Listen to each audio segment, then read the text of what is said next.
국민보다 내 편? 을을 위한 정치의 가면이 벗겨졌다. 이재명 대통령은 7월 22일 강선우 여성가족부 장관 후보자에 대한 인사청문 보고서 재송부를 국회에 요청하며 임명 강행 수순을 밟았습니다. 여야를 막론하고 보좌진의 집단 반대가 이어지고 진보 시민단체마저 부적절하다는 입장을 밝혔음에도 불구하고 이 대통령은 국민이 아니라 내 편을 선택했습니다. 더불어민주당도 민심보다 동료 의원을 감싸는 선택을 했습니다. 강선우 후보자의 임명은 단순한 인사가 아니라 이 정권이 표방한 을을 위한 정치가 얼마나 위선적 고호였는지를 보여주는 결정적 사건입니다. 대통령실은 신속한 국정 안정을 위해서라며 재송부 기한을 10일이 아닌 단 3일로 설정했습니다. 강유정 대변인은 이전 정부처럼 재송부 기한을 너무 짧게 잡지 않겠다고 밝힌 지 반나절 만에 입장을 번복했습니다. 말 바꾸기의 연속입니다. 과거 윤석열 정부를 비판하며 적폐청산을 외쳤던 그들이 이제는 똑같은 방식으로 국민을 외면하고 있습니다. 쇼가 아닌 실력을 말했지만 지금 국민 앞에 드러난 것은 실력이 아니라 뻔뻔함과 고집뿐입니다. 강선우 후보자는 단순한 갑질 의혹의 수준을 넘어섰습니다. 국회의원 5년간 보좌진 교체가 무려 46건에 달했고 라면 심부름, 비대 수리, 쓰레기 분리수거 등 사적 지시가 다수 있었다는 증언이 이어졌습니다. 이쯤 되면 여가부 장관 후보자로서의 자질을 논할 수준이 아니라 공직자로서의 기본적인 인격과 도덕성마저 의심받는 상황입니다. 그런데도 이재명 대통령은 끝내 임명을 강행했습니다. 여기서 우리는 한 가지 질문을 던지지 않을 수 없습니다. 왜 이 후보자를 끝까지 감싸는가? 무능해서인가? 무관심해서인가? 아니면 권력을 사유화한 정실인사의 일환인가? 최근 전해진 이부자리 인연이라는 표현처럼 정치권 내부에서는 강 후보자와 이 대통령 간의 특별한 신뢰, 즉 정파적 연대나 사적 관계가 영향을 미쳤을 가능성을 제기하고 있습니다. 만약 이것이 사실이라면 이 정권은 과거 적폐의 반복일 뿐 아니라 훨씬 더 은밀하고 집요한 방식으로 공직을 사유화하는 셈입니다. 더불어민주당의 태도는 더욱 실망스럽습니다. 진보진영의 자존심이라 불리던 이 정당이 이제는 갑질 의혹을 옹호하며 동지적 관계였다, 보좌진은 일반 노동자와 다르다는 말을 서슴없이 내뱉고 있습니다. 문진석 의원의 발언은 단순한 실언이 아닙니다. 그것은 민주당 내부에 깊숙이 자리잡은 권력에 도취된 특권 의식의 표출입니다.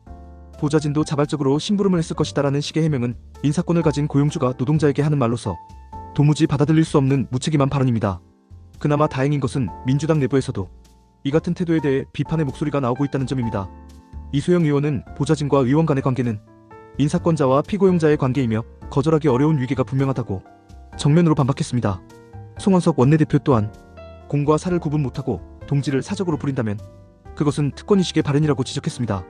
그러나 문제는 이런 목소리가 소수에 불과하고 당 전체는 여전히 침묵하거나 강 후보자 감싸기에 여념이 없다는 점입니다. 여야 보좌진 협의회는 강 후보자 임명에 대해 2차 가해라고 표현하며 즉각 철회를 요구했습니다.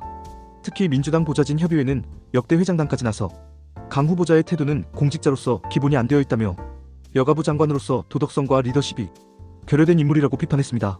그런데도 대통령실과 민주당은 이들의 목소리를 끝내 외면했습니다. 국민은 묻고 있습니다. 누구를 위한 정치인가? 한편 강 후보자에게 예산 갑질을 당했다는 정영애 전 여가부 장관의 증언은 충격적입니다. 같은 여성계 인사, 전임 장관이었던 인물이 자신의 지역구 민원을 이유로 예산을 압박받았다는 증언은 강 후보자의 본질이 단순히 의원 개인의 성격 문제가 아니라 권력을 남용해 약자를 누르는 전형적인 정치 갑질의 전형임을 말해줍니다. 이재명 대통령은 약자의 대통령, 을을 위한 정치를 표방해왔습니다.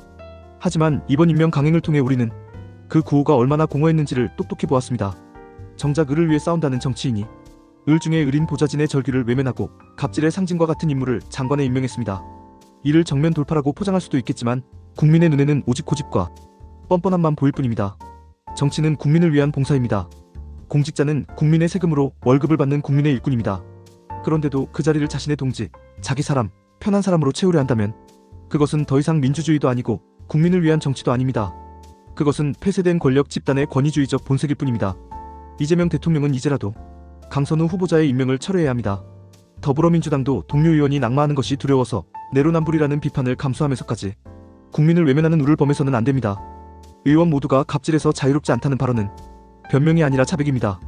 그렇다면 지금 필요한 것은 강 후보자의 임명 강행이 아니라 전수조사와 내부 정화입니다. 을을 위한다던 정권이 을의 목소리를 외면하고 노동 감수성을 강조하던 정당이 보좌진은 일반 노동자와 다르다는 궤변을 늘어놓고 말 바꾸지 않겠다던 대통령실이 재송부 기한을 반나절 만에 바꾸는 나라, 이래도 괜찮은 겁니까? 국민은 기억합니다. 누가 국민을 우선했고 누가 내 편만 챙겼는지. 그리고 그 기억은 다음 선거 때 반드시 심판으로 돌아올 것입니다. 이재명 대통령과 더불어민주당이 정말 국민을 두려워한다면 지금이라도 잘못된 임명을 철회하고 국민 앞에 사과해야 합니다. 그것이 진정한 정치의 시작입니다. 그렇지 않다면 을을 위한 정치라는 가면은 완전히 찢겨질 것이고 그 뒤에 드러난 민낯은 결국 국민의 심판을 피하지 못할 것입니다.